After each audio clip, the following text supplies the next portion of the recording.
আমরা খুব সাধারণ ঘরের মহিলা। তো দিদির এই যে দুদিন আগে যে আমাদেরকে বাজেট প্রেস করে জানিয়েছেন যে 500 টাকা আবার মহিলাদের জন্য বৃদ্ধি করা হলো, এসটি এসসির জন্য 500 টাকা, আমাদের সাধারণদের হচ্ছে 1500 টাকা, এসটি এসসি 1700 টাকা। এটাতে আমরা খুব খুশি, যে খুশি ভাষায় প্রকাশ করা যাবে না। দিদি যে এতটা সাধারণ মানুষের জন্য ভাবছে, এর জন্য দিদির কাছে আমরা কৃতজ্ঞতা জানাচ্ছি। আমরা সংসারে আমাদের ছেলে মেয়েরা আছে, সেই তাতে বাচ্চাদেরকে কিছু হয়তো পড়াশোনাতে লাগানো হলো, কোনো হয়তো আবদার করলো বাচ্চারা, সেটা তাদেরকে কিনে দিতে হলো, আমার স্বামীকে চাইতে হলো না। এটাতে আমরা খুব আনন্দিত আছি। দিদি থাকুক, দিদি ছাড়া অন্য কোনো যেন সরকার এই পশ্চিমবাংলায় না আসে। লক্ষ্মীর ভান্ডারের বাড়তি টাকা ঢোকা শুরু হয়েছে ব্যাংক অ্যাকাউন্টে। খুশিতে পিংলার মহিলারা। সম্প্রতি রাজ্য বিধানসভার বাজেটে লক্ষ্মীর ভান্ডারে 500 টাকা করে বাড়িয়েছে মুখ্যমন্ত্রী মমতা বন্দ্যোপাধ্যায়। মমতা বন্দ্যোপাধ্যায়কে ধন্যবাদ এবং কৃতজ্ঞতা জানিয়ে আজ পিংলার 7 নম্বর গোবর্ধনপুর এলাকার রাজমাই সভা এবং মিছিল করল মহিলা তৃণমূল কংগ্রেস। উপস্থিত ছিলেন ব্লক তৃণমূলের সহ সভাপতি প্রশান্ত চক্রবর্তী, গোবর্ধনপুর অঞ্চল তৃণমূল কংগ্রেসের চেয়ারম্যান অনির্বাণ চক্রবর্তী সহ একাধিক তৃণমূল নেতৃত্ব। লক্ষ্মীর ভান্ডারে টাকা বাড়ায় মুখ্যমন্ত্রী মমতা বন্দ্যোপাধ্যায়কে ধন্যবাদ জানিয়ে সভার পাশাপাশি একটি মিছিল করেন মহিলারা।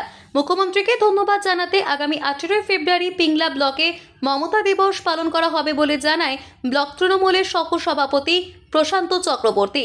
তিনি আরও বলেন, ওই দিন পিংলা ব্লকে প্রায় 15 থেকে 20 হাজার লক্ষ্মীর ভান্ডার প্রাপক মহিলারা উপস্থিত থেকে 2026-এর বিধানসভা নির্বাচনে তৃণমূল বিরোধীদের বাজনা বাজাবে, যা পিংলার বুকে ইতিহাস তৈরি করবে। 7 নম্বর অঞ্চল মহিলা তৃণমূল কংগ্রেস জিন্দাবাদ, জিন্দাবাদ, জিন্দাবাদ, বন্দে মাতরম, বন্দে মাতরম। ধন্যবাদ আমরা জানাবো না, আমরা আমাদের মাননীয় মুখ্যমন্ত্রী, আমাদের সকলের প্রিয় দিদির প্রতি কৃতজ্ঞতা প্রকাশ করছি।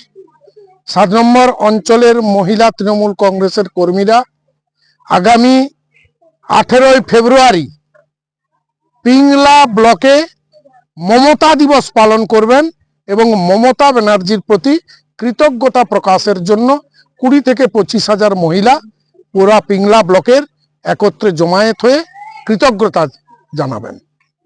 দলীয় কর্মীদের একটাই নির্দেশিকা দেওয়া হয়েছে, মহিলা তৃণমূল কংগ্রেসের কর্মীদের পাড়ায় পাড়ায় গিয়ে উন্নয়নের পাঁচালী নিয়ে যেমন প্রচার করবেন, তেমনি মমতা ব্যানার্জির প্রতি কৃতজ্ঞতা জানানোর জন্য 18 ফেব্রুয়ারি যে পিংলাতে সমাবেশ হবে, মহিলা সমাবেশ, সেই সমাবেশে এলাকা থাকতে প্রতিটি মা বোন যাতে স্বতঃস্ফূর্তভাবে অংশগ্রহণ করেন সেই ব্যাপারটাকে নিশ্চিত করবেন, প্রত্যেকটি মহিলার সঙ্গে যোগাযোগ গড়ে তুলে।